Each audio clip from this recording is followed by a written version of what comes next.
Welcome again to the next IDT Roundtable. This one is all about building games and simulation. And as you know, Ben Ward, he's from the Office of Mediated Education.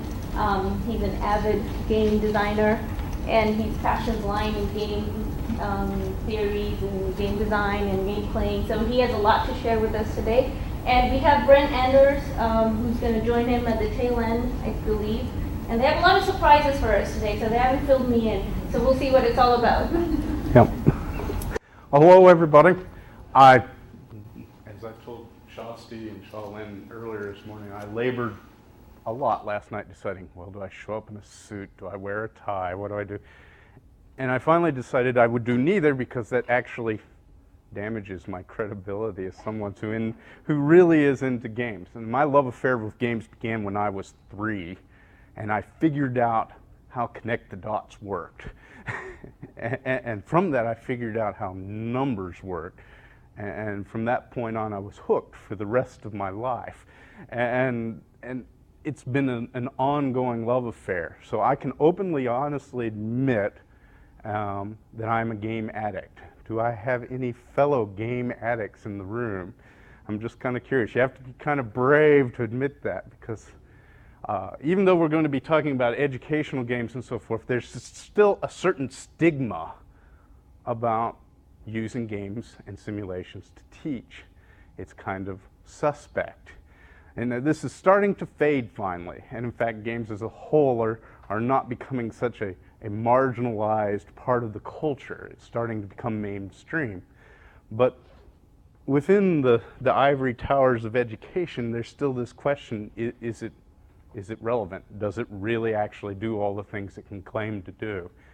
And the research isn't really helping us even still, because the rigors of research require such specific things to be delineated in a game structure, and the complexity of all the interrelationships in a game structure are such that pretty much once you finish your research, the results, the analysis that comes out of it is so specific that it's pretty much useless.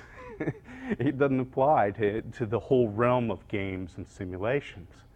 Now, you'll have those on the other side of the extreme who will say this is the silver bullet, and this does everything that we should do in education. And I think that, of course, is a little extreme also. What I do think is this is fun, and learning should be fun. And that's why I keep coming back to it, even when I find myself slipping away. Well, you're going to have to indulge me, because if we're going to talk about games, we're going to play a little, because it's important. It's part of the process. So we're going to do a couple of things here at the beginning, kind of warm up our brains, get it thinking. Then I'm going to give you a boring section where I kind of go over some of the details and specifics. And then we're going to kind of hop out into the world and see what kinds of things are actually going on in terms of educational games and such. Do we have any questions at this point? Feel free to butt in at any time, because I kind of want this to become an organic experience as we go through. I'm going to hand out these little slips.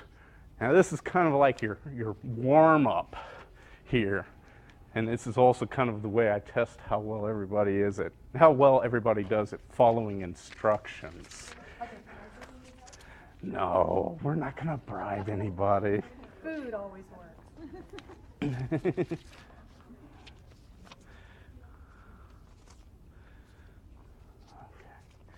Yes, Daniel, you're stuck with us.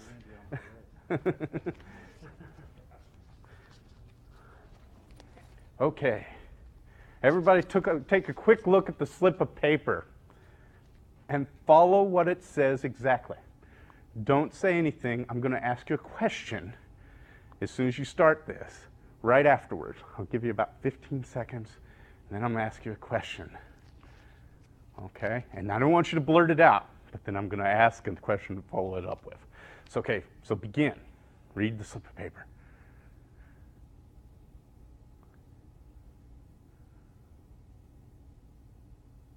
All right. Now, everybody, real quick, think of a vegetable. Now, how many of you thought of carrots? Raise your hand. See, over half of you. How many of you thought of something else? Just kind of curious. Ah, see, this is so strange. It's kind of a funny little thing. And I'll explain this real quickly here. I've used this actually about 2 times in the past, and more often than not, most people think of carrots. And oddly enough, it has to do with that there's really just 6 letters in the word carrot, and it's something that kind of subconsciously happens. I've had this work totally, and I've had it fail like it just did right now. But is what we've just done really a game? You kind of have to ask yourself, is it really a game?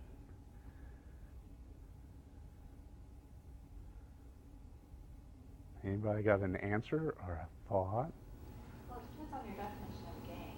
Yeah. Like, some people may say a game is something that is meaningless and whatever, it's just for fun. And some people may say, well, it has structure and rules and whatever. So I'm stuck. I'm sorry. No, that's a perfect answer. So there's not really a wrong answer because there's a gambit of definitions for what qualifies as a game, and we'll kind of go over some of that, and you'll realize what a large spectrum this is of things that can actually kind of qualify as a game. Truthfully, this is kind of an icebreaker. It's just something, a parlor trick you do at the beginning of a presentation. But I wanted to throw it out because even though it kind of looks like a game, you're not really playing with it much. It's just an ooh, yeah. And that's one of the important qualities of an actual game. Now, as I said, there's a large number of things that you can actually say are part of a game. But you can pretty much cut it down to 3 basic things that all things need to really be a game. You need something that people do, a physical action of some sort. In the basest sense, like in a board game, this is a turn. You get to move your piece or roll your dice or whatever you want to do. Or, you get to draw cards. If you get into more elaborate games, this changes entirely. Constraint, these are rules. And yes, the rule that this game has no rules is actually a rule. So it's pretty wide open. Some games are almost formless in their structure. Others have so many constraints on them that it's almost, its own system of laws that have to be followed with penalties that come along with it. But the big thing is this last piece, ludic recombination. If there isn't an element of playfulness in it, then it's really not a game. It's just an activity. And that's what makes or breaks everything about games. If you aren't having any fun, if somebody in the room isn't having fun, then it's really it's not a game. So this is kind of going to segue into yet another thing, and this is actually a real game. I got to count heads real quick because we need an odd number of people, but I have to start with myself because I actually have a role in this game. 1, 2, 3, 4, 5, 6, 7, 8, 9, 10, 11, 12, 13, 14, 15, 16, 17, 18. And we have a perfect number.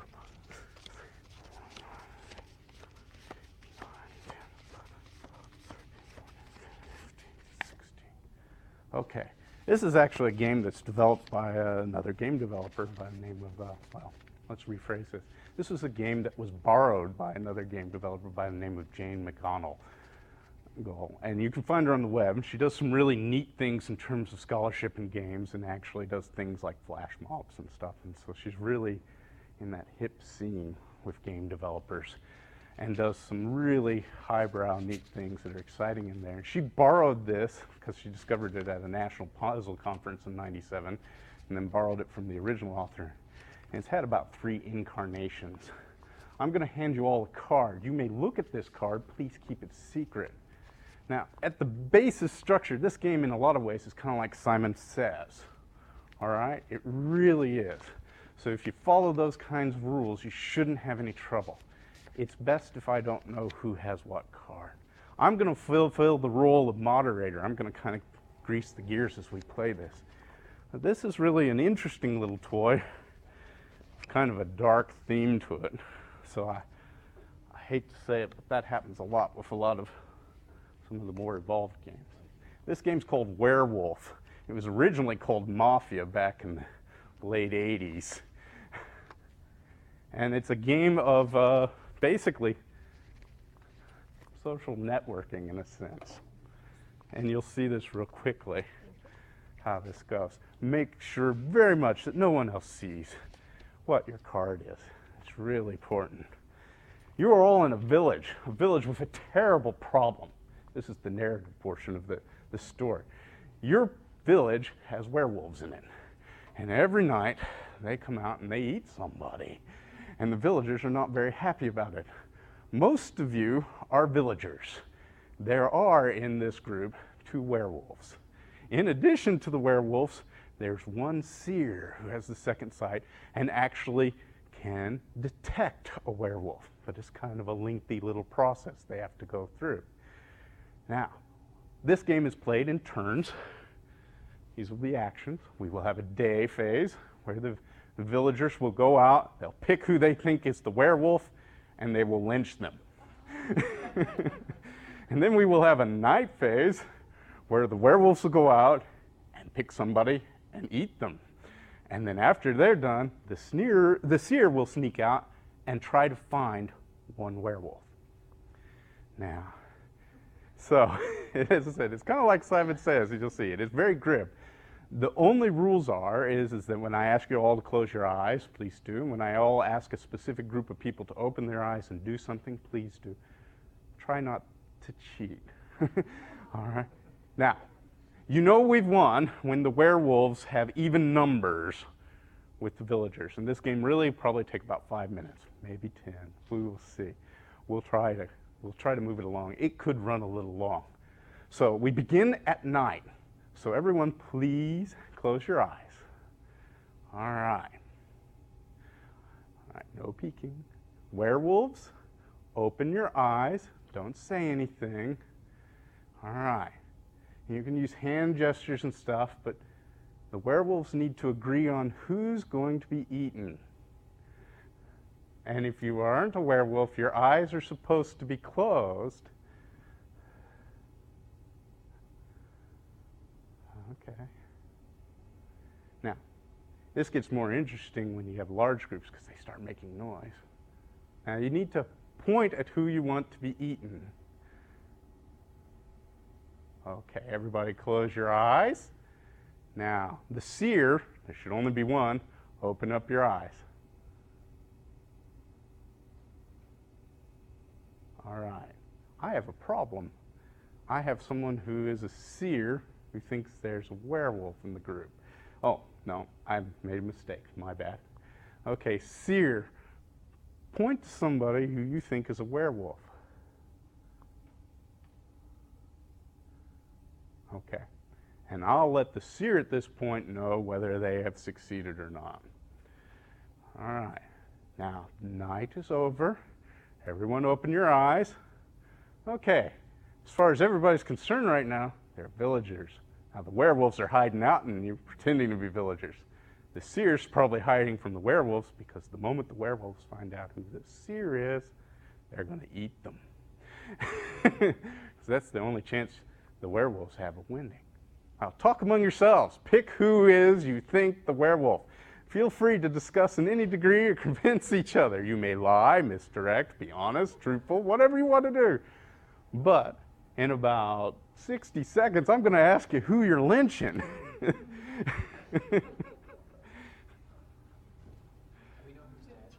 Okay, and do we know who's dead?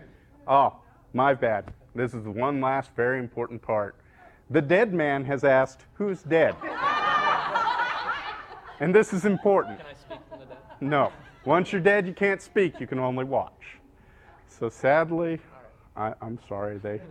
They picked on you. They liked you. So we're supposed to ask questions. You can ask questions. You can politic. You can do whatever you want to. But you only have a little bit of time to pick who you're all going to lynch. It has to be by majority consensus. And people can lie. Oh, absolutely. Okay. Do we have anybody who's convinced they know who the werewolf is?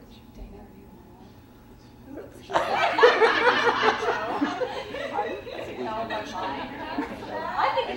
over there. Now it's kind of late. Yeah, there we go. It was Stephanie over on that side. Who thinks it's Stephanie? Kent, did you say? I'm not in the game. He's not in the game.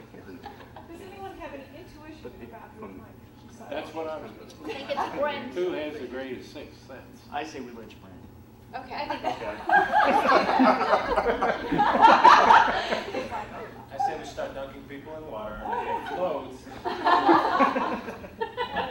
How about the new That's guy? what it is. Yeah. Yeah, Stan. Okay, I'm giving you a 15-second warning. If we pick somebody to be lynched, I think it sounded like it was this is going to be Brent. interesting to see who arises as the leader of this group. I like the gal behind you because it would be easy to just go like that. Maybe it's in If you're dead, the dead can influence the living. We don't want that. Okay. Here we go. That's a good point. 1, 2, 3, Dr. Clay. 4, There 5. we go, let's do that. That definitely fits her personality. Is anybody? So who's going to be lynched? Who's among our dead? Nobody speaks for you all? Well, we had, what, 3 different ideas? Yeah, there's 3 people that were kind of picked out. So You need one. And we only need one. it's basically, I think, 3 people sitting next to him. Well, one of them just walked in and he's not actually Yeah. playing with us. So quick, somebody pick one. Soon it'll be night. Okay. That- Sorry. All right. That's all right. And we have 2 of the dead. Now it's night. Everybody close your eyes. Real quick. Werewolves, open your eyes.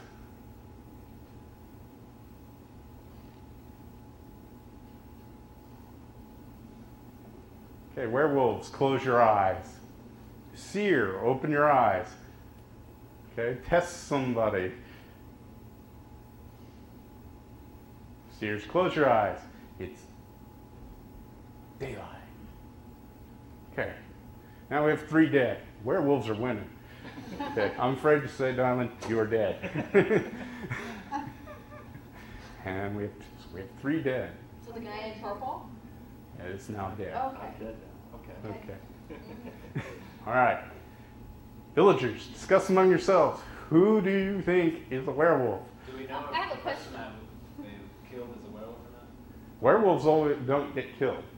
They just eat. No, I mean the person that we lynched. Oh, do you know Yeah, if do they're a we know werewolf? afterwards? Oh, you could actually ask that, but no, you don't If have any somebody's idea. dead, I assume there's still a werewolf out there. All right, what was that? Yes. 2 werewolves. So if you lynch a werewolf, do they die? I don't understand. Yeah. I would So assume a werewolf will die if you lynch him? Yes. Oh. It's the only way to get rid of werewolves is to lynch them. Do you Yes, have a Chelsea. role in any of this? Hmm? Do you have a role in any of this? I'm just moderating. Okay, so you can't be in this. Moderating. He knows everything. I just wanted to know if he's in a position to even know. But he can lie, right? No, I can't lie. Actually. Everybody else can lie. I say we lynch somebody on that side. I see you're the culprit. Okay, so we're all agreed it's Brent. See how Shasti's consistently pointing at me? I think that's like somewhat of a guilty conscience. I think we have a simple plan for this. We lynch Brent now, we lynch Shasti later. I'm the sole reason that more of you haven't died. Right. Okay. I would kill myself if I was a werewolf. Start. Going to push you to a decision point. 5, 4, 3, 2, 1. Do we have a victim? Do we have any consensus whatsoever? The dead can't speak. There are 3 of them. To be fair, I say reverse alphabetical order. Okay, let's lynch Josh. All right, Shasti, you're now among the dead. Sorry about this. Does she tell us if she's, oh, they don't tell us. I will tell you at the point who wins. Okay. Can they And go I'll be. around at night and see things? Hmm? Can the dead roam around at night and see things? The dead can watch. Yeah. Yeah, let's watch. So you'll soon know So who's not close who. your eyes anymore. And this actually becomes more of a hoot if you're dead, because you realize suddenly what's happening here. Thanks, guys. Okay, everybody close your eyes. It's nighttime. All right. Werewolves, please open your eyes.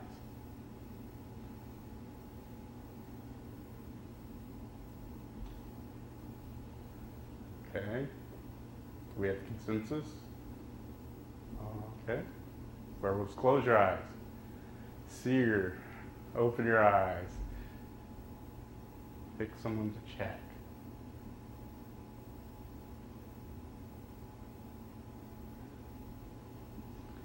Seers, close your eyes.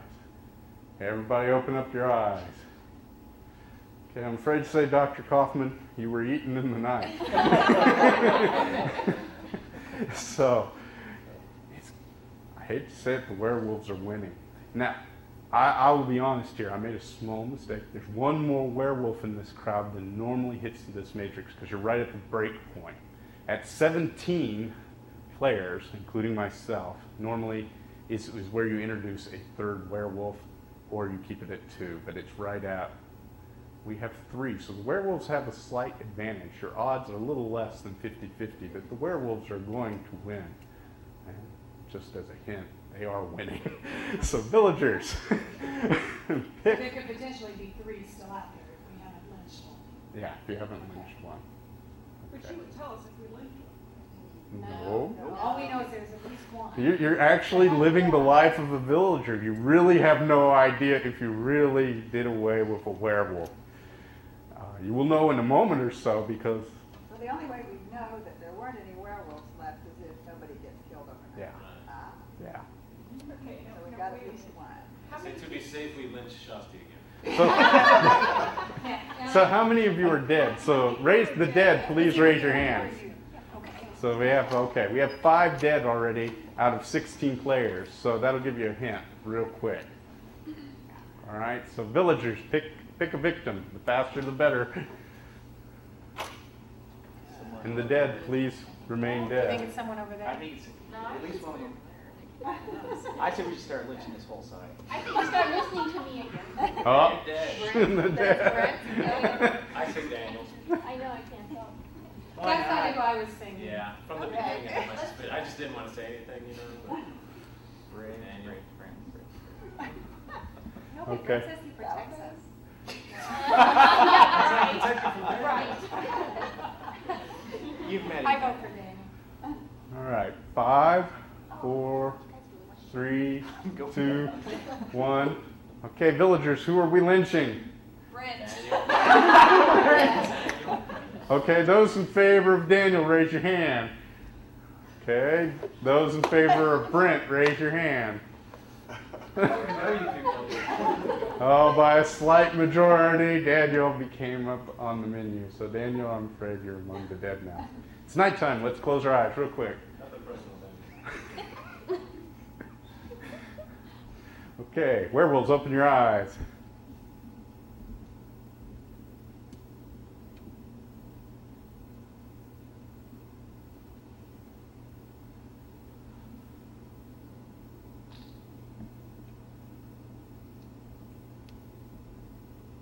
Okay, werewolves, close your eyes. Seer, open your eyes.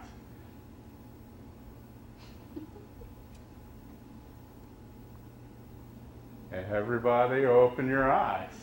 It is daytime. And another one died. Actually, I don't know your name in the back. Jill, I'm afraid the werewolves ate you in the middle of the night.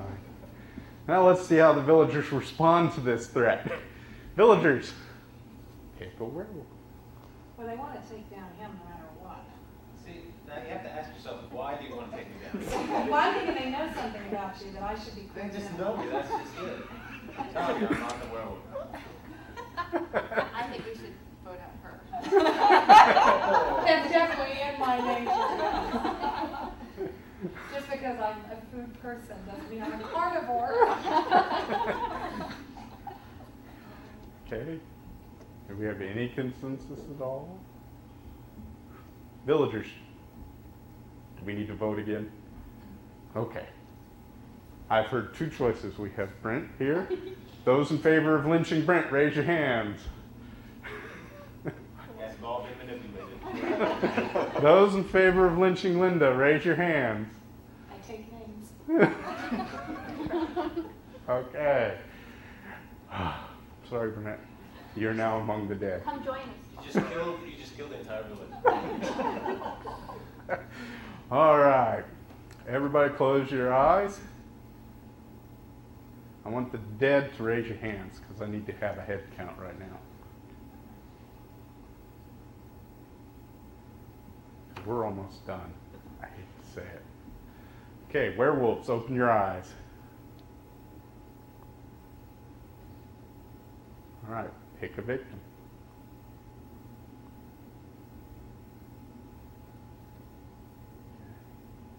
Indicate the victim again because I'm not sure I'm tracking. Okay. All right. Werewolves, close your eyes. Seer, open your eyes. Pick us a werewolf. Okay. It is, everybody close your eyes. It's daylight now. Everybody open your eyes. All right. In the red coat, you're Carol. I'm afraid the werewolves feasted upon you in the darkness. And yet one more victim. All right, villagers, discuss among yourselves who you think the werewolf is. One of the werewolves. I think it's Abby. She's been really quiet over there. That's true. Somebody left alive, totally. Okay, dead, please raise your hands. There were 16 of you playing. So we have 1, 2, 3, 4, 5, 6, 7, 8, and 9. This is it. It's the last round, pretty much, believe it or not. Villagers, consensus? It's getting scary during the night. We're all dead here. You're all dead on the back. We're all dead here. So look among the ones that are alive. I'm fine with, I don't know who Abby is, but. Although he's beaten. Well, and he did have a hard time seeing, I think, the point because he had to clarify. Okay. I still think we need to get rid of Linda. I'm glad to know what's All right. All those in favor of Linda, raise your hand. As Linda right here. So we have 2. All those in favor of Abby being lynched, raise your hand. Okay. You're lynched and the game ends. Werewolves, raise your hand. Remaining villagers, raise your hand. Okay. The werewolves have taken over totally. And as you can see, the social dynamic that shifts around very quickly. The leaders almost inevitably end up being werewolves. Because, yeah.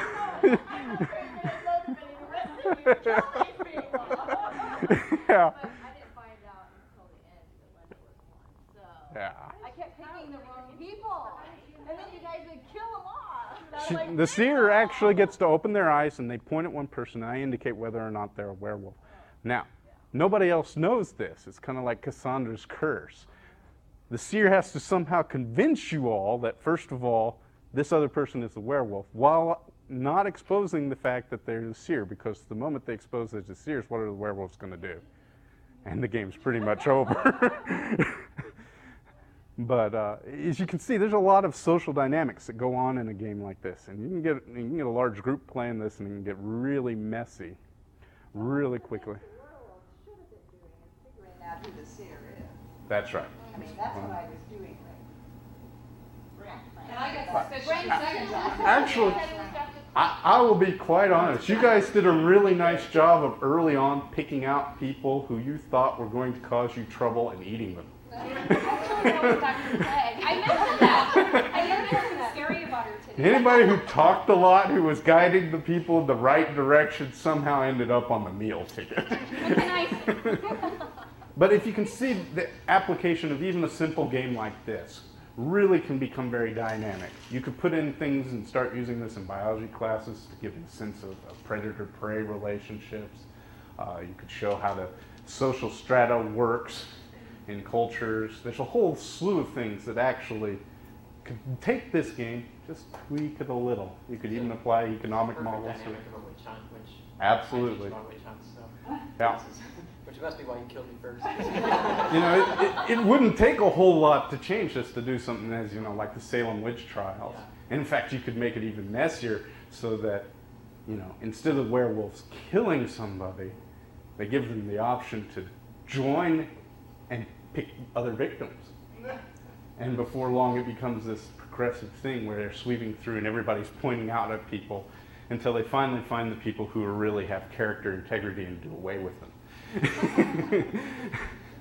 But there's a lot that can go on in a game like this.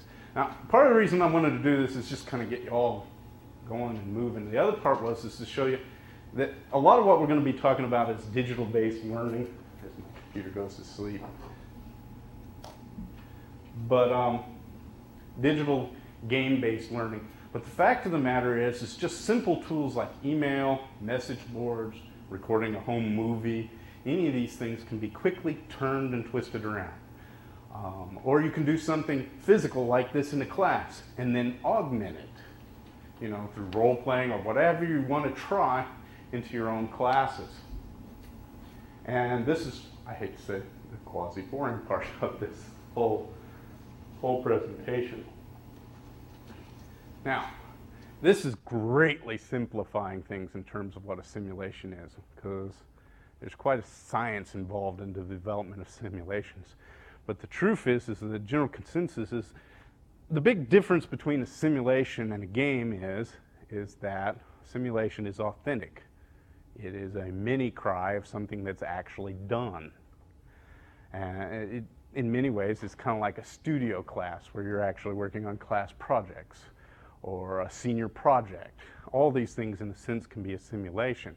Or it can be as something as elaborate as there used to be a game that I believe was used on campus and around here, and it was very popular for a while, called the stock market game, where the players would have fictive money that weekly they'd invest in the stocks, and next week they'd find out how they did. And it can get very competitive. And yet all the tools they're using are totally real. And all the due diligence and the part of their actual play is training them into doing things. But at the same time, there are specific actions, specific constraints, and there's a degree of play. So just to kind of differentiate between simulations and game. Now, as I go further along, you're going to hear me kind of advocate more towards simulations, because I think it's going to be more accessible to you all to actually take your professions, deconstruct them, and build simulations. Now, why build educational games and simulations? And this is the thing that, even though the research isn't decided on this point, this is really what is undeniably the case. Games and simulations engage people. That's the biggest trick. It's the biggest turnaround. And in a day and age where it's harder and harder to keep students occupied, this is invaluable, because they get bored quickly. If you're not pulling them into the learning, why bother? Cognitive disequilibrium and resolution. This is actually what makes games addictive. It's a kind of a case of like Vodsky's scaffolding. You're just not quite satisfied. The problem is just challenging enough that you can't let it go. But it's not so hard that you can't actually solve it. So a well-designed game or simulation is always upping the ante in little increments all the way through, so that you're always in a constant state of, I want to know what the answer is. I want to know, I want to find the end, I want to win. And you're always seeking a resolution point, so you just keep going back and forth looking for feedback. And this actually develops a type of altered state called flow. And I can't even begin to pronounce this author's name. There's a whole book written about flow. And it's not like flow mechanics as you would think in programming or among game designers would. This is really about flow, where you're getting a balance of challenge and a balance of support working together. So everything's just always interesting. You're always going back to the game. You're always going back to do more. And this has become a huge profit model. Most people don't realize that, but games are right now, at least digital games, are outstripping in sales movies and record industry together. So it is addictive because it provides a need. You know, people want to be challenged, they want to learn, they want to be involved, but they also want to feel empowered, that they can actually do things, that they can reach resolution points. And finally, the big thing that a lot of educators who are building games is there's a tremendous potential for synergy in game design. I mean, it combines things like behaviorism with constructivism. It pulls theories out of camps of learning theory that are in total opposition with each other and combines them all under one window, and they work together. You can just literally mix and mash these structural ideas in terms of why a game is built a certain way and come up with a learning opportunity that is uniquely dense. And with people walking away with a great deal more than, you know, let's read the book, let's memorize something, and let's take a test. Instead, they come away with an experience and memories, and they work from that. Risk factor figure in this, because with most games, the risk is considerably reduced than it would be in simulations than it would be, quote, in real life. Mm-hmm. The big trick is, well, even in a simulation, the risk factor is not absolute because it's a simulation. There's no absolute life consequences in a simulation. But risk factors are really important. There are high-stake games out there where you go in there and you can lose everything. And I think every day of the poor people out there playing poker online. There are high-stakes games out there, but and there are high-stakes simulations. You know, the first time you climb into a flight simulator, good luck. But the flip side is there are ways that you can keep coming back to the trough and dipping out more and can learn. And in fact, the better games have the learning embedded in an implied manner as opposed to being direct. The last thing anybody really wants to do in a game is to go through a tutorial, this is how you play. And game designers as a whole, at least commercial game designers, have discovered this, that if the game isn't sufficiently complex, nobody wants to play it. If you have to spend a lot of ramp-up time learning how to play it, nobody wants to take the time to read the instructions. So they've evolved a huge series of things to communicate how to play the game, how to make the experiences meaningful. And actually there's a really tremendous book about this called What Video Games Have to Teach Us About Learning and Literacy by James Paul Gee. And he's actually a linguist. And he fell into this whole thing playing games with his son and discovered all these tremendous things that you could learn from games that he'd never even anticipated or suspected. And truthfully, if you want a really good book on instructional design, believe it or not, pick up this book right here, because a lot of things it teaches are amazing and fascinating, truly. Yes? Can I throw you a curveball? Okay. Okay, how do men and women game differently? Well, that's a good question. And we're finding out that it's not as different as you would think anymore. There's a degree of convergence, especially with games like World of Warcraft and so forth, because a lot of the newer, the massive multiplayer online games are a lot of what makes them function is the social matrix and so forth. So it's kind of leveling the playing field. But the truth is yes, they do game differently. I mean, to this day, if you have what's called a first-person shooter and you pick up a gun, you go out shooting things, the majority of players will be men or boys. You pick up a game like Sims, where you're just going through the rigors of, let's build a house and let's have, and go through the simulation of life and see how you can accumulate and what neat things you could build. You'll find more women playing that than men. The game industry is starting to recognize this, but at the same time, you're starting to see a convergence too, as women are picking up more games that were classically designed for that target audience of, this 13 to 27-year-old range, so that's kind of where we're at. But yes, fundamentally, there are some basic differences, and even if you walk into a playground with kids, you'll see that. There's a whole social structure that works differently, especially with things with games.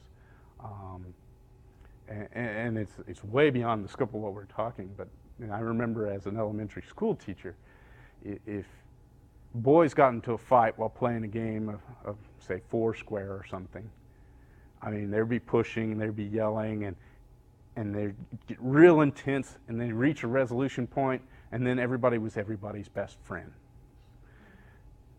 If you had the same thing happen with a small group of girls who were 10 or 11, it'd get almost intense. Everybody back off, they abandon the game, and it was done. Hate each other forever. Oh yes. The grudges could last for months, sometimes years, and actually sometimes the grudges were part of the reason the game broke in the first place from earlier incidents. And so there is a fundamental difference, but we're also seeing that games are starting to break down some of these barriers between things. But you know, this is a vast generalization. I mean, we're looking at a whole array of human behaviors, and I'm just giving you my very limited experience with it. Ben, before you go on, I have something about risk. You were asking that. From the various stuff that I've read about and experienced, because I used to be a gamer, I'm doing much better now, thank you. From what I've seen about risk, in that there's different types of games, completely from huge gamuts of games where it's a real simple game or a very complex game. And the risk is very different for different things. It could be the risk of not getting a high score so that you don't get to put your name in there. That in itself is a risk for some gamers for some types of games. Other ones are you go into this game where you're playing online, well now you have the risk of humiliating yourself because the other players will think that you're no good. And when you play an online game, you can make comments, so they can say, wow, you really suck, things like that. So that in itself is a risk. Other things, simulation games where you have to advance to levels, the risk is of losing time and of not being able to pass that level. So you don't want to fail so that you can at least say, oh yeah, I'm on the third level. Many different ways in which and it depends on the game as well. And in some cases, where it's a simulation and you think, oh, okay, well this isn't real. Well, that's not necessarily true because when you really get into the game, part of you starts to think that it is somewhat real in an alternate universe of some sort.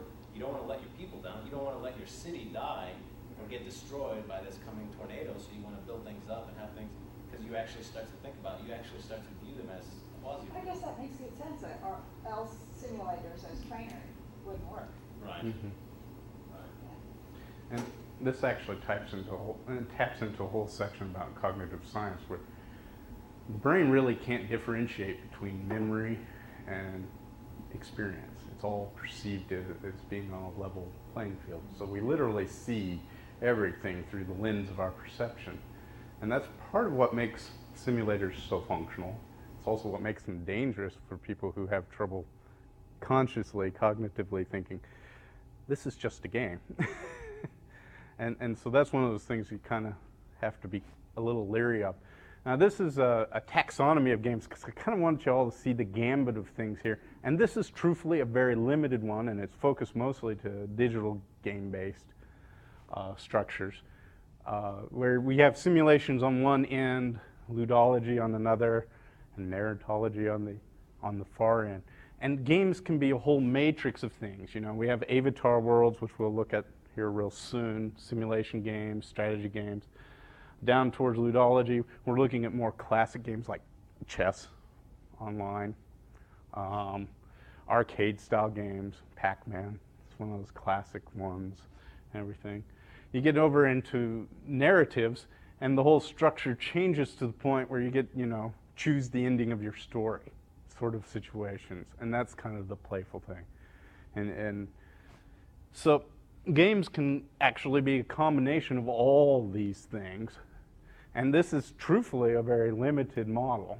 This is not showing the whole depth of things. We haven't talked about things like sports or puzzles or anything along that line. And truthfully, if you go beyond this, because I actually borrowed this from the Game of Sutra site, I should give them credit, they actually go on whole tiers further on to literally three-dimensional renderings of how the taxonomy all fits together. This can get really complex. The neat thing is you can pick and choose the game structure that fits the situation that you're wanting to teach. You know, so if you're just trying to get your students to memorize something by rote, then you can build yourself a basic kind of, you know, a Jeopardy grade game, which is the classic. Now, I should warn you that most students, when they see that, want to run screaming. But it could be something like Mark Perinsky, who's made a career off of selling educational games and has several websites that if you ever get a chance to look at, please do. You know, he calls those twitch games. It's all about pushing the button. And you can't push the button if you miss, so then you have to answer a question, and then you go on and so forth. In a lot of terms, this is also referred to what we call a frame game. You take an actual game structure and you impose within its framework education of some sort, usually in the form of questions and so forth. It's like playing Trivial Pursuit, but with the material of your course. What you will find, though, is if you really want to get students invested, you need to start pushing more towards simulations and narratives, because they're going to get more involved and they'll have a more enriching experience. And so I just kind of wanted you to get a look at some of the things that are available to everybody. Now, here comes our big problem about digital game-based learning, and that is, what is the expectation by students? And this is why, as educational game designers, we're in real trouble, because the expectation is extraordinarily high. The commercial games are very slick and very fun, and many of them are very addictive. And if we build games and ask our students to play, they're going to look at it and go, that's lame. Why are we doing this? So you have to compensate by really coming up with things that are actually genuinely fun and meaningful.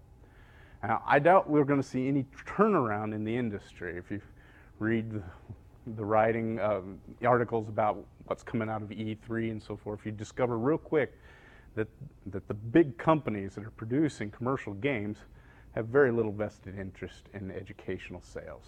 It's an unproven market, and there's a huge amount of development that goes into building a game, costing up to tens of millions of dollars.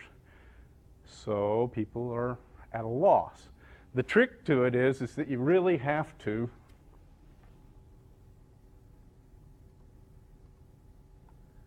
build or situations that students are going to be vested in some way. That gives us basically 3 points of entry. The first point of entry, which in many ways is very powerful, is you have the learners build the game. Now, there's a couple of downsides to this. First of all, it takes a lot of time. If they're building a digital game, this is 1 to 2 years, really. If they're just building a small Flash-based game, don't count on it taking less than 2 weeks, period. It's a very involved task to actually create something like that. If they're doing something pencil and paper, you can get them moving, but it's still going to take an enormous amount of time, and that's the downside of it. Okay. The upside is they have ownership. They're totally invested. This is theirs. Whether it succeeds or fails is entirely in their lap, and if they get into it at all, I think you'll be really surprised at the kinds of results. The next choice is instructor-built games, and this is kind of the holy grail of game design. The downside of this is it's expensive and time-consuming, and most professors I know don't have the time, and some of them don't have the background, and so it kind of becomes a choke point. Not that it's not doable. There are people out there like at Harvard University. We have Chris Dede, who's been building games for half a decade or more, doing some really impressive stuff. There's a relationship between MIT and the University of Wisconsin, where they got a whole collaboration going and building, educational games, and some neat things are rolling out of that. There are things that are happening right now. There's a website that I'll provide a link later up on our website about, called Serious Games Initiative, where you have a lot of people who are starting to get together, finding ways to build meaningful games and have purposeful play. Our last choice is the commercial off-the-shelf game itself, the COT.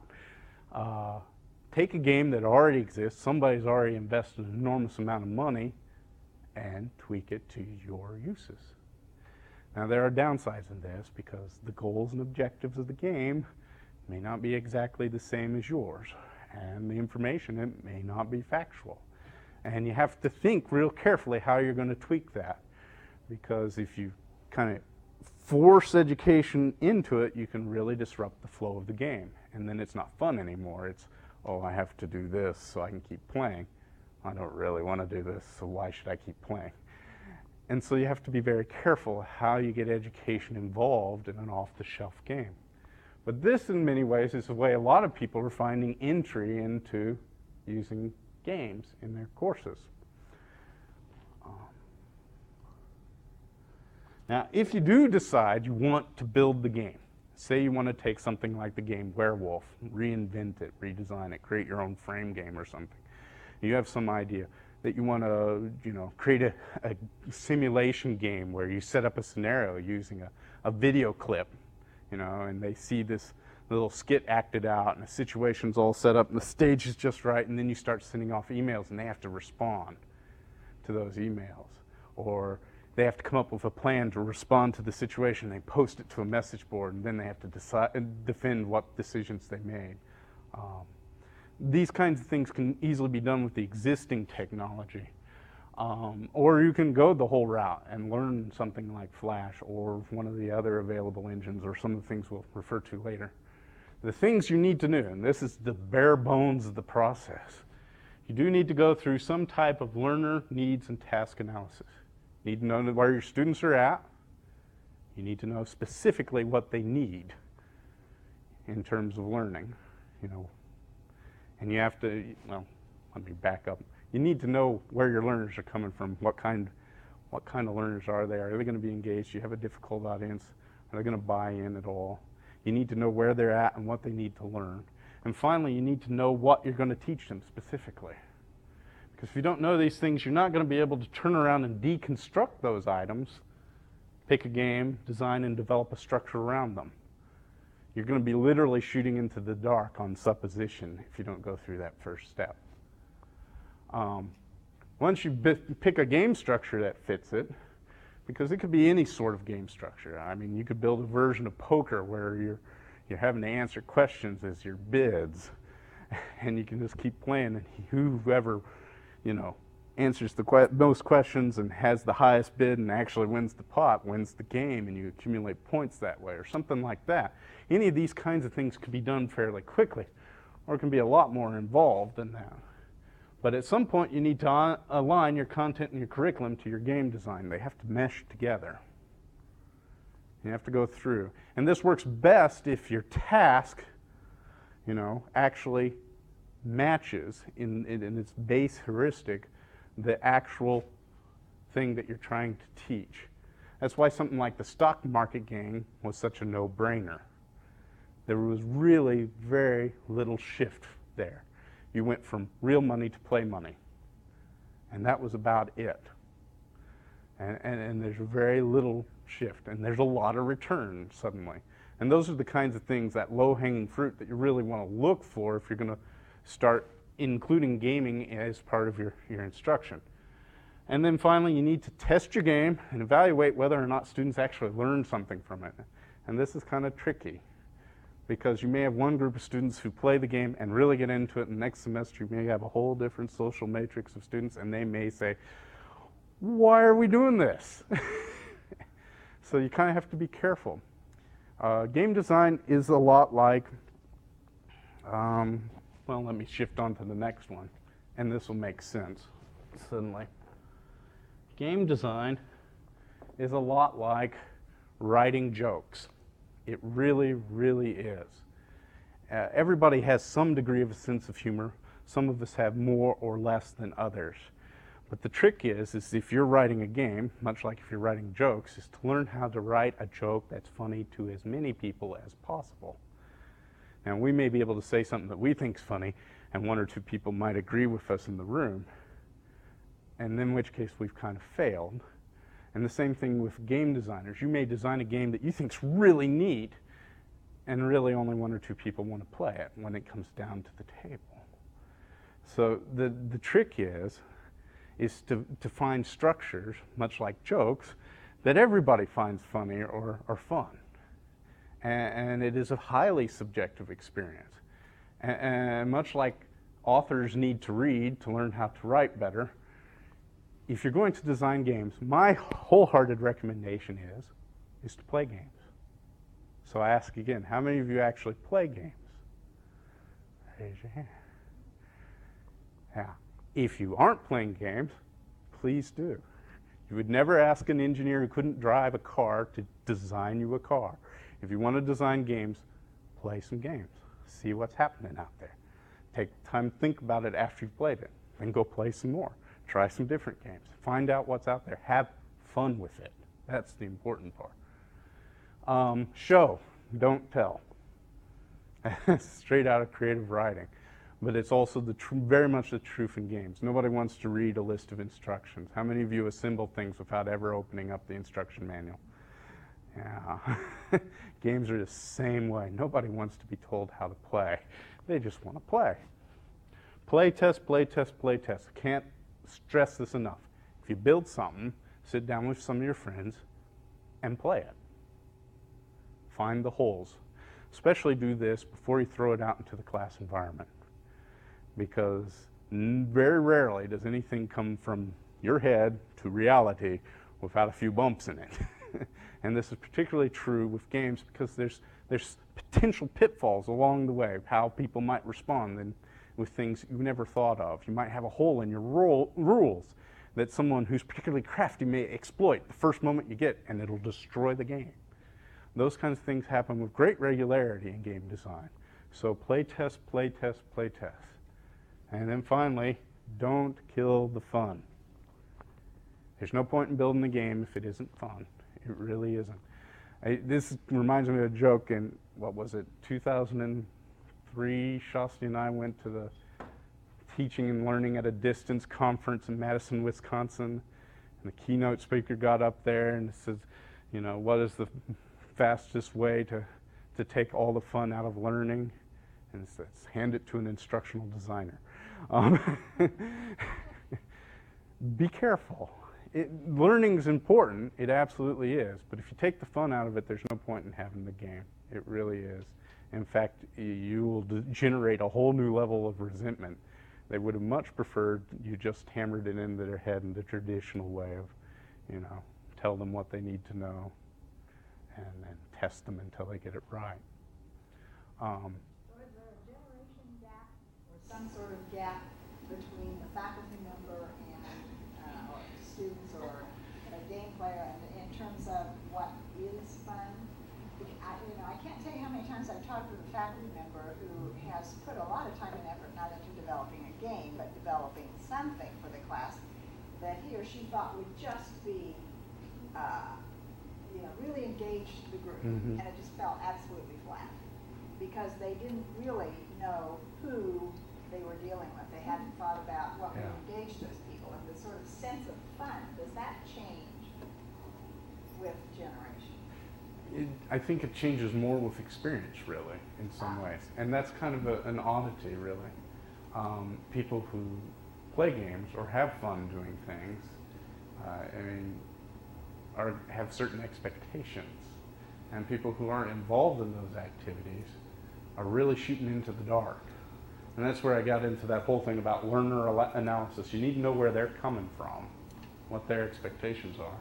You really do need to play the games so you know what they're expecting. And you really do need to play test, play test, play test. Because you're right, there is a gap, and this is a big gap. Things that I find fun, and admittedly, I am a huge game addict, are vastly different than people who played a few games when they were a kid and occasionally answer a crossword puzzle. They have a lower threshold of entertainment than I do. That was an interesting thing to do. And I hop in there and I go, no, let's do something. Let's do it now. Let's have some fun. Let's mix it up. Let's break the rules and rewrite them. Let's do all these kinds of things. And that's becoming more and more the expectation. And the internet, the World Wide Web, has caused us some trouble because you can't go anywhere without finding a game, a little flash one-up arcade style game, or join this message board and chat about things. The whole matrix, of what constitutes play and interaction has changed, and you have to get your feet wet. So you know what really does constitute as fun, and sometimes you gotta let go of a little control to make it fun and take some risk involved. But you have to get out there. I really strongly recommend it. There's some neat things going on. Don't kill the fun, da, da, da, da. I think I'm almost done with the boring part. Yeah, done with the boring part. We have at this point, we're just gonna kind of do show and tell. So in a lot of ways, the talk is over.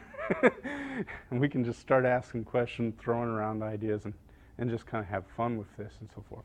I'm going to show some things. Brent Anders, who came with me from OME, is going to show some things that they've been working on, a special project. I'm going to show one thing. I want to definitely get a chance for him to show something that he's been really working on that's real neat, because I think both of these things are fairly exciting. And then I'll probably talk and maybe bounce on some websites on the others. Second Life is probably what I'm just going to dip in, and I mean I'm just going to dip into it. And Brent, on the other hand, is going to show Sauerbraten, which is a open source, you can go out and download it right now, game engine. The kind of thing that, 5 years ago you would have to fork up 7 digits worth of money to rent it.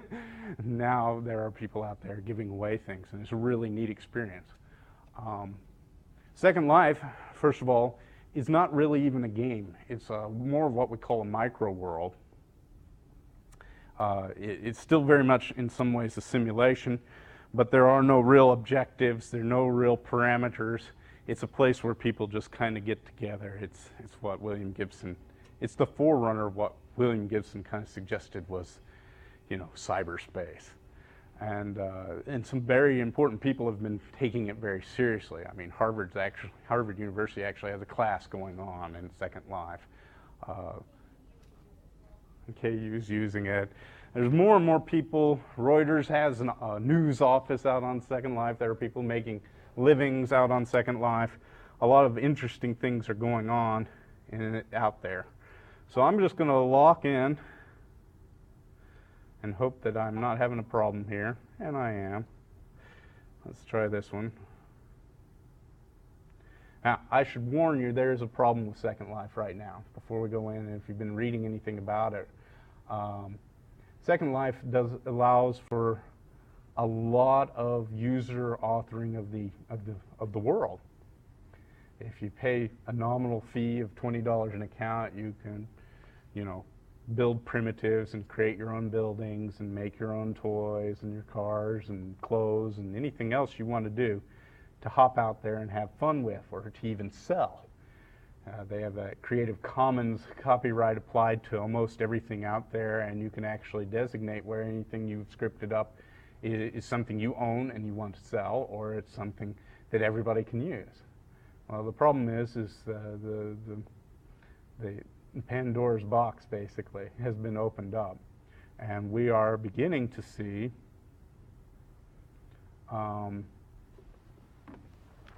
malicious scripts slipping out there, and they have what they call an incident of the gray goo, self-replicating malicious scripts running through the universe.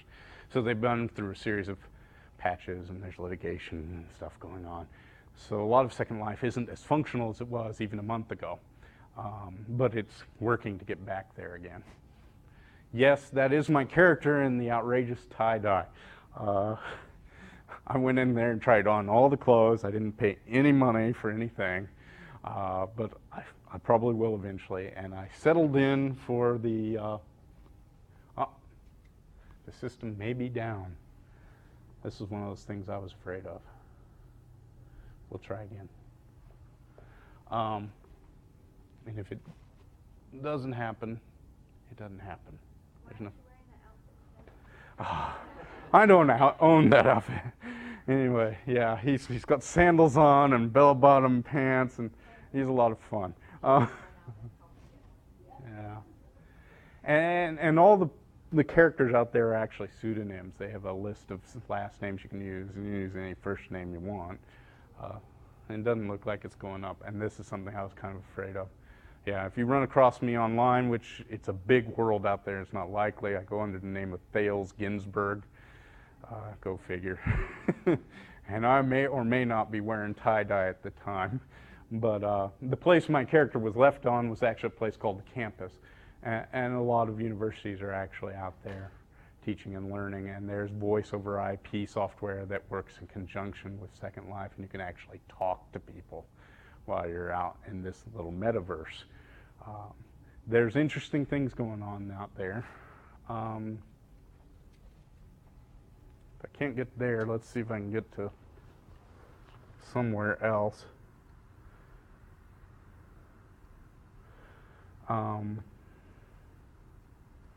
Earlier I was talking about the Serious Games Initiative, and if you want to see what Dr. James Gee looks like, that's him right there.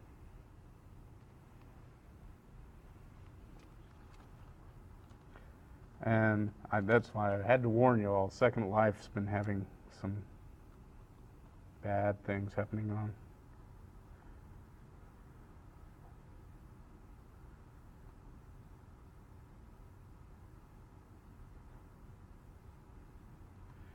They actually have a wiki out there for Second Life educators if you want to go peruse in there, and they have the top 20 things going on there. I think UC Davis actually has a building they built up that lets you go through the experience as if you were on hallucinogens and things like that. Things have been built that are very interesting. There's an aerospace museum that's been replicated out there. There's a great number of really neat things going on. And it's kind of important to see what's going on there. You know, just some of their Harvard Law School's Cyber One, Law in the Court of Public Opinion. NOAA comes to Second Life. Idaho Bioterrorism Awareness and Preparedness Program. There's a lot of things starting to evolve out there, and it's neat because you get a sense of a physical presence out in a virtual place. And so there's a kind of a little greater perception of connectedness than you would just shuffling emails back and forth or posting to a message board. And that's why I think a lot of people are jumping onto it, even though in many ways we're still in the infancy of this program. As you can see, yes, it's not online right now. I've been perusing Second Life now for about a month, and it's been crashing on me regularly about every other day because of this server issue and basically hackers, sadly. But I do recommend, give a chance, go out and look in Second Life. You can get an account for free and explore anywhere.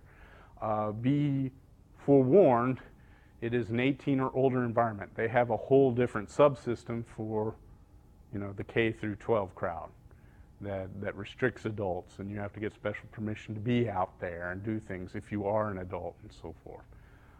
It's very difficult to get into that part of Second Life. But anybody can come out there and sign up for Second Life. Second Life tries to be fairly clear. It's an adult world. There are whole sections in there, and you'll see signs with, you know, a gun and a circle and a cross through it. Because there are parts of Second Life where people have scripted themselves guns and you can get shot. All the sordid things that happen, it can happen in a video game, can happen in Second Life and do in places. So tread carefully. And also be forewarned that if you're in this current time where it's not as stable as it was before, you can find yourself instantly teleported in Second Life from one place to another as a server may go down. Because when you first sign on, there's a help island where you go there and you learn all your skills and you practice and everything. The second time I ever logged into Second Life, I was there and they began these rolling restarts of servers, and I found myself teleported to a ski slope somewhere in the middle of an island. Nowhere, just trying to figure out where I was going and who was there, and it was not fun. And people were piling up behind me having the same thing happen to them. And it wasn't as friendly of an environment as where I started also. who supports it? Linden Laboratories, actually, it's their product, and you know, it's early days. You know, a few years ago it was pretty sketchy, and it was just always teetering on the edge of bankruptcy. They're reaching a point right now where it's got a full sustainable economy.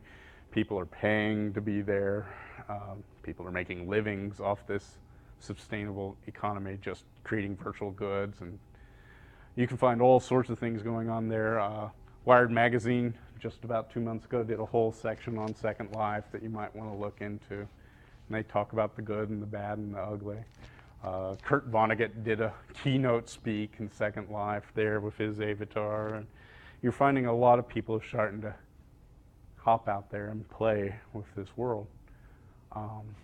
And I think I'm probably getting close to the end of my time, and I promised Brent I would give him the end of it. Is there any questions? I saw one. Yeah.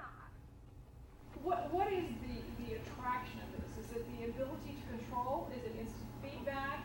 Is it interacting with other people? What are the things that, like, for me, it's like, well, I don't know how much time I want to spend doing this. But obviously some people find this fascinating. Yeah. So what is the gratification that they're getting out of this that makes it fun, that makes them come back and want to spend time with it? Well, I think you've hit upon most of them right off the bat. You can have a tremendous amount of control of whatever you create out there, whether if it's just your own character and so forth, and where you go. There's a sense of immediate feedback from doing this. But once you start getting involved in the world, it almost invariably starts filtering into more of a kind of a social networking environment.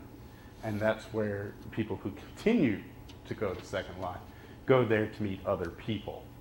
Now, whether there's like the user group for instructional designers, where you're going there to talk with other instructional designers, or the programmers who are talking about scripting things for Second Life, or people who are developing games, or people who are doing all sorts of wondrous things, or sorted things, or anywhere between there. It's possible to connect up with them and meet them, regardless of where they may be. And you can be just sitting in your home in your fuzzy slippers and your pajamas and having a good old time with a little voice and with a little speaker and talking away and exploring new things and discovering new things. And that, I think, is the attraction. Now, it does take time. And if you don't find any of those elements rewarding, being on Second Life can be very frustrating. Yeah. And learning Second Life initially can be kind of frustrating. I know there was a time where I couldn't teleport places and I had to fly. It's one of those things every character can do is fly. Flying slow. After 15 minutes of that, I was done. I logged out, but also I thought playing solitaire was better. So be prepared. You really only find the things you go looking for, truthfully, in an environment like that. If you don't go looking for anything and you're not having a pure joy of discovery going on, then this is probably not your bag, really. Yeah. Again, back to the relationship of the game and the class. Mm-hmm. Do you ever put, or do you recommend ever putting, creating a direct relationship between grade points and game outcome? Do I recommend that? Well, yes and no. It depends on how you're actually structuring your grading. If you're doing a form of performance assessment, what they're doing is what you're actually grading instead of what they know necessarily, then by all means. But I wouldn't put a huge reliance. This is kind of like attendance in some ways. And in other ways, it's you're kind of getting graded on your ability to play nice in some other ways. But can you go and evolve the situations where grading can be considerably more important? Absolutely. There's no reason why not. You know, if you set up specific objectives and criteria that you really want them to meet, then you can make this a huge grade in your course. Word of mouth recently, I heard about a course where they were teaching economics using a simulation with an alien economy and everything.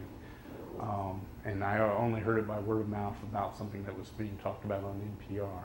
And that in theory was an entire course. You've heard that? Yeah. Yeah, the whole course was the students interaction with the. Right, I mean, the simulation was the entire course. It's it's first-person shooter based, but Yeah. actually like solving economics problems. I've seen it. It's online now. So send me an email. And I'll put it up for everybody to see. Because there are neat things beginning to happen. If you build your game such that that's what you're going to grade upon, then there's absolutely no reason why you can't really make it a high stakes grade. It really isn't. I mean, if I was teaching, you know, and I'm going back to an old game when I talk about the stock market game, if I was teaching finance, you know, I would absolutely put a huge amount of weight into something like that because it's very real world in many ways. And there's no reason why you couldn't build a simulation that's a high stakes simulation where you have real expectations of them. They have to do something and they have to prove that they've done it and they have to do it well. Okay, without further ado, Brent's going to actually show a game engine that comes out of Germany. And I'll let him introduce in great detail. There's something, they've been working on a project with him. And this is just to kind of give you an idea of something that even 5 years ago, you couldn't have had any hope of doing, truthfully. Hello, everybody. Okay, so what I'm showing you here, this is basically, I'll let it load up here. It's a game engine. It's a first-person shooter game, and all we've done is this came about because we're trying to do research on other types of media besides just video that an instructor in higher education could use within their course. So we started to look at various different things, and one thing that came up was utilizing a game engine. Now, the big thing that we always try to look for our instructors is free, right? Because everybody's got that type of budget. So we found a game engine that's completely free, completely open source, free license and all that, and also was somewhat easy to manipulate. So you can go into this virtual, it's basically a virtual world, and then you can manipulate things within that world, and you can create things as well. So it's a first-person shooter, but you see there's no gun right now because we took the gun away, and we're actually in editing mode. So the scenario, of course, is you have to come up with, well, okay, well, how are you actually going to use it? So the scenario in here is I'm an instructor for architecture, and I've created this virtual world, and I've created virtual buildings, such as the College Court building, which let's fly up here. You can fly, whoops, you can actually just fly up here and look at the College Court building. So I could be an instructor and just give this map, send this map through the learning management system, put up that file, give that to them, give them the game through the learning management system so they have all the components, and I can tell them to go in here, either online with me or independently. They can just go in here and I could tell them, okay, I want you to look at this building, I want you to understand the different architecture, we're going to talk about it in class, or we're going to have an assignment about this. And we're going to be specifically talking in a comparison between the College Court building and Anderson Hall. I want you to note all the differences between this. You can use it as part of an instruction where you could say, go into this map, tell me which building has this type of roof system, this type of architecture. You can go in and use it for all sorts of different things. And the key thing is that you start to engage someone in a much different realm than simply, well, here's a photograph of Anderson Building. Here's a video that I took. Now we give it to them where here it is in this world for you to actually go in and manipulate, go in and get a sense for it, see how tall this building is, especially compared to another building. We could go in and create the entire campus and tell them, find a building that matches this type of architecture. And then they'd have to go in and search. And by looking at not only finding the actual building that has that architecture, but finding all the other buildings that don't have that architecture, they again start to engage the learner in a multiple of different ways. So of course, this is just one scenario of how you could use a game engine like this, where here we're dealing with architecture, you could do interior design, all sorts of things. You could have the ability to actually go inside of buildings and all sorts of different things. You could create whatever you wanted to. The world is a complete virtual world, so there's all sorts of possibilities that you could use with it. This is being used a lot within the military. I'm also in the military, and they use it a lot for scenario-based types of training where, if I go in, if I had this world here and I made it exactly like Baghdad, which they've done, and I'm a jet fighter type of guy, I can go in and actually see all the buildings exactly how they are in reality. If I'm in the infantry, I can go in, building to building, and we know the architecture of those buildings, we can go in and design it so that once I'm inside, I know exactly that this building is going to be, it's going to have this open room right here, and then it opens up into another open room, all sorts of different scenarios. So there's lots of possibilities that you can use this type of engine for. As far as the time it takes to do things, it all depends on what it is that you're going to do. This took about a week of us working on it for us to design both of these buildings. It could take a lot more, like these trees. There's lots of entities that you can just bring in. It's very functional in that you can take things from other maps that have already been created and put them together in your map, so you can design all sorts of things. Yes? Is there another view of this? Um, More spatial view? Because actually you just took us into my office, and it doesn't look like that. Well, again, we did the outside of it.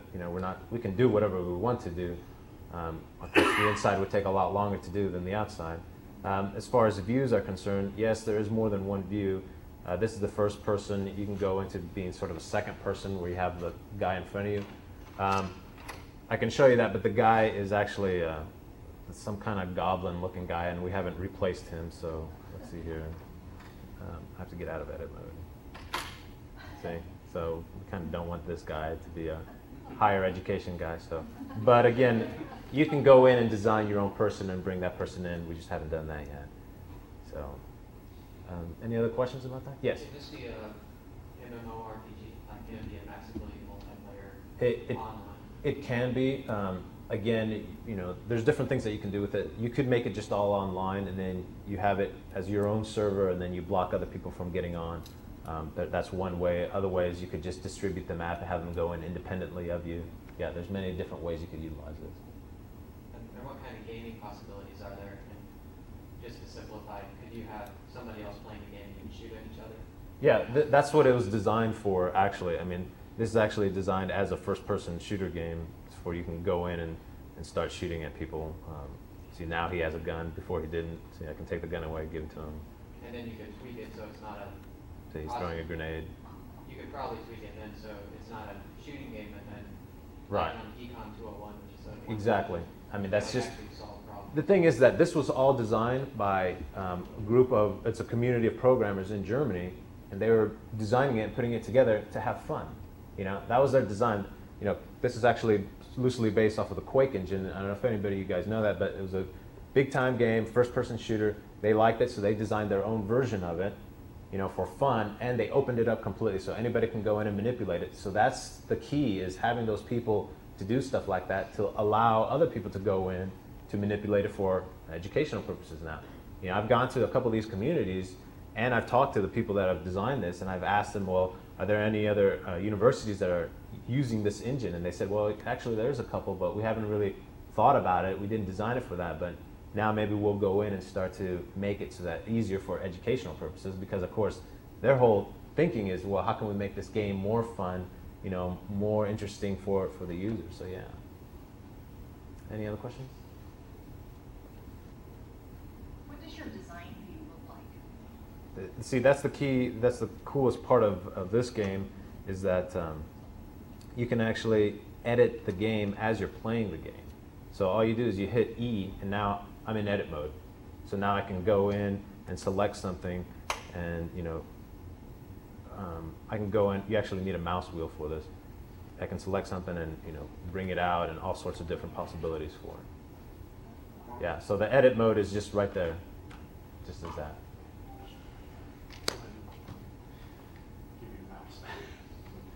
It's a lot of fun if you ever see them building this. It's fast. Yeah, it is a pretty fast system, and that's the key difference between this and most other games, is that the editing portion of it is real simple. You just sort of go in. Actually, it's starting to lock up on me.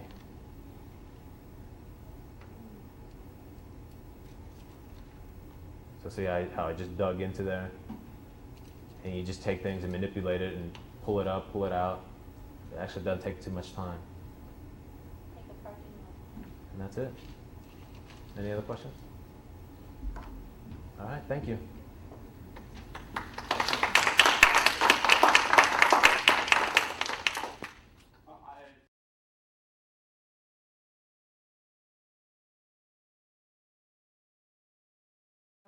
The Landon Lecture Series. Chemicals are developed. I would like to take a moment to congratulate all of you who are graduating today with virtual commencement. Kansas State University's Office of Mediated Education.